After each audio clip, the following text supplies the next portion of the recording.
പറഞ്ഞുകൊണ്ടിരിക്കുന്ന കാര്യങ്ങൾ ഗൗരവമായി സംസാരിക്കുന്ന ആളുകളുടെ കൂടെയാണ് യേശു യാത്ര ചെയ്യാൻ പോണത്.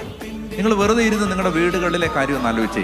നമ്മുടെ വീട്ടിൽ, നമ്മുടെ സംഭാഷണങ്ങളിൽ എത്ര പ്രാവശ്യം യേശു വരാറുണ്ട്?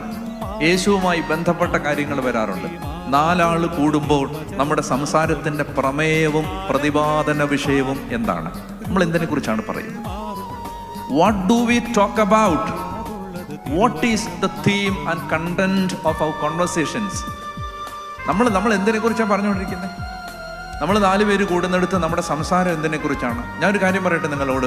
നിങ്ങൾ യേശുവിനെ കുറിച്ചാണ് സംസാരിക്കുന്നതെങ്കിൽ അവിടെ യേശു ഉണ്ടാവും. നിങ്ങൾ യേശുവിനെ കുറിച്ചാണ് പറഞ്ഞുകൊണ്ടിരിക്കുന്നതെങ്കിൽ അവിടെ. അപ്പോൾ എന്നോടിപ്പോൾ ഷെക്കീന ടിവിയുടെ സഹോദരങ്ങൾ ചോദിച്ചു, ഇത് കഴിഞ്ഞ് ഞങ്ങൾ പോകുമ്പോൾ ഈ കുർബാനയുടെ ചൈതന്യത്തിൽ നിലനിൽക്കാൻ ഞങ്ങൾ എന്ത് ചെയ്യണം? എനിക്ക് ഒറ്റ ഉത്തരവേ ഉള്ളൂ എൻ്റെ ഉള്ളിൽ. എന്തെന്നറിയാമോ? ഈ കാര്യങ്ങളെക്കുറിച്ചെല്ലാം നിങ്ങൾ എപ്പോഴും